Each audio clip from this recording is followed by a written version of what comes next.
Good morning. This morning I have some things on my mind that I wanted to share with you. I'll start out saying that I weighed myself this morning and I'm up about 5 pounds from what I like to be. Um, and I know that doesn't sound like much, but when you're 5'2" and my size, it's significant.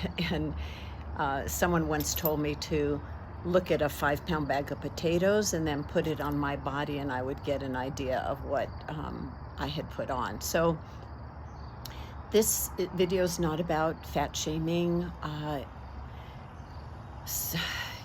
72 years old this next month, and I was the heaviest child in my 6th grade class. Actually, I think it was 5th grade. Yeah. And we had to weigh in front of our science class. So everybody lined up and weighed, and of course they would call out the numbers, and I was the heaviest in the class. I spent most of my childhood overweight, and I remember being taken to the doctor when I was 12 for weight management and help. So my mother and I were the first, I think we were in the first group of Weight Watchers in San Francisco in the early 1960s. So just to take you back on my journey. And then I have had 2 pregnancies, and I gained a lot of weight pregnant. I think I weighed 188 with one child and 192 with the other. But after having the babies and a lot of different things happening in my life, I heard this phrase that said, eat to live or live to eat. And I knew I had to make a decision, and I wanted to eat to live. And I think it was at that point, it was a turning point for me, and I had so much to undo in terms of bad eating habits and what we were eating. And then a lot of shame that was around that. The names I was called when I was a child. And, there's such a red flag now about fat shaming, but I want you to know that the fat shaming for me back at that period of time was literally having to go to the store and go to a department that was all lit up, the lights, and the department was called the CHUBETTE Department. Yes, that was the word. And the clothes actually had the label telling Chubette.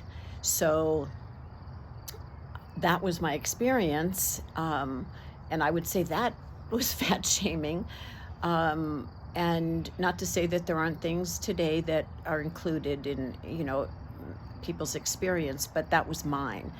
And at the time I didn't think about it. I had just accepted the fact after so many years of being an overweight child and feeling sick a lot of the time, because a lot of those were allergies that I was eating that we weren't aware of.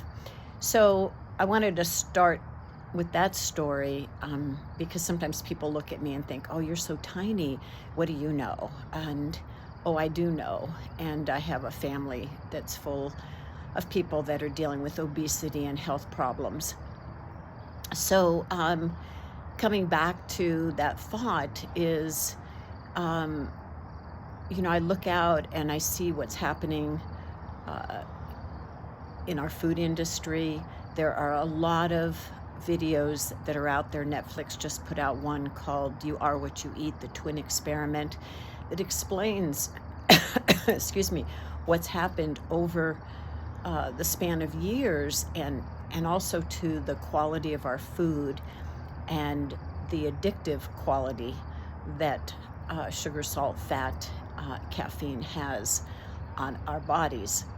So, when I weighed myself this morning and I saw that that was up, I had to think about changing my consciousness in terms of knowing that I just went through a stressful situation with a member of the family being sick, and that I am a stress eater. So we identify what our triggers are, and then learning how to bring awareness and work with that. Change doesn't happen overnight. But when we bring awareness to something that we weren't really aware about before, it does transform it. It may take time, but that light shines on that dark spot, and all of a sudden we get it. And from that point, we can make the changes to live a healthier and happier life. I hope your day is a wonderful one, and thank you for sharing this time with me. Bye.